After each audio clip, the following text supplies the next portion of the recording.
Excellencies, friends, we are all faced with an existential crisis in the form of climate change, which is putting the realization of Article 1 of the Universal Declaration of Human Rights far out of reach. All human beings are born free and equal in dignity and rights. They are endowed with reason and conscience and should act towards one another in a spirit of brotherhood. This is what all of us in this room should aspire to, and to which each of your states has committed. The crisis has been beyond doubt and clear for all to see for some time, but it has now been laid out crystal clear again in the advisory opinions of the International Court of Justice and the Inter-American Court of Human Rights. Without rapid and far-reaching action by states now, global warming will continue to increase, and with it, the devastating effects on human rights will multiply. In every country of the world, there are individuals, groups, communities, and movements urging states to take this action and who are willing to work with you to ensure that our own and future generations can enjoy the promise of human rights for all. They have been working quietly and loudly, obtrusively and unobtrusively, effectively and maybe not so effectively. But as long as they are doing these actions that are non-violent and carried out in good faith, they are human rights defenders. As their calls have fallen on deaf ears and the climate crisis has spiraled, they have been finding new ways to raise their voices, proposing their own solutions and putting them into practice. In doing so, they are exercising the right to defend rights, recognized in Article 1 of the Declaration on Human Rights Defenders, agreed by consensus here 27 years ago. You should see them as allies in upholding your obligations under international law. There are some wonderful examples of where this is happening and how societies are benefiting from it. In 2020, in the aftermath of the devastating fires in the Brazilian Amazon, the landless peasant movement launched the National Plan to Plant Trees. By December 2023, despite the COVID pandemic, they had managed to plant 25 million trees across the country. And they did so at least partially with the support of the state, counting on funds from a state bank and helicopters piloted by the federal police, meaning they could airdrop native seeds and plant them en masse.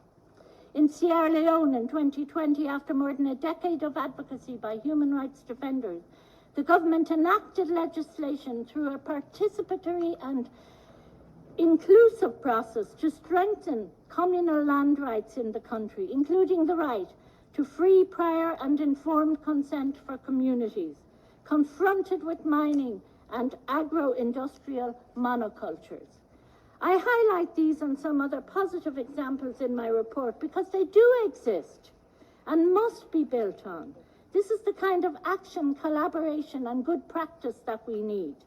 Yet the greater trend, incomprehensibly, is towards obstruction, repression and attacks against human rights defenders working on climate action. And for what? To safeguard private interests and protect the unjust, unsustainable economic status quo. People defending human rights in the face of climate change and advocating for a truly just transition are being criminalized. They are targeted through disgraceful slaps by companies with a stake in continuing fossil fuel extraction or hoping to benefit from the transfer of the neo-colonial extractive template onto energy transition.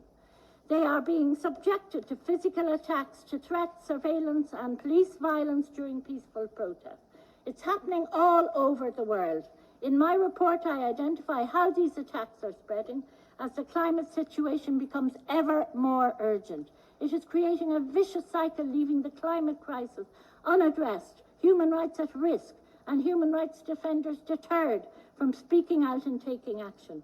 And I've documented the examples that show this over the course of my mandate. The cases are there in the report. Some people can exercise the right to defend rights in the face of climate change without fear, but many cannot. And despite everyone in this room surely wanting the same thing, to avoid the worst impacts of climate change, It is states represented here that are stopping human rights defenders from peacefully pursuing that goal. Why is it happening? Whose interests is it serving? The direction of climate change is untenable, and so is the current direction of the energy transition. Both can only be tolerated in their current form if we are willing to sacrifice the human rights of many of the globe's most vulnerable people and the rights of future generations. This is what human rights defenders are saying. It is what they are asking you to hear. Are you willing to listen to them? This is the last time I will be speaking to you in this room. Someone else will be here next year.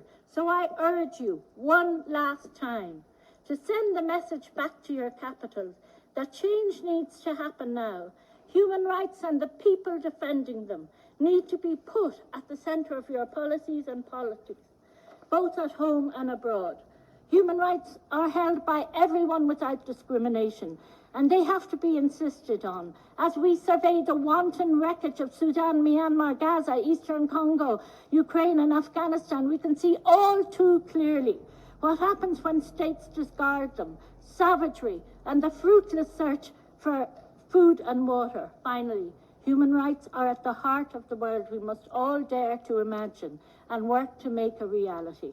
But the right to defend rights risks becoming a ghost that haunts us, a reminder of the world we could have had if we had worked together in solidarity. Thank you.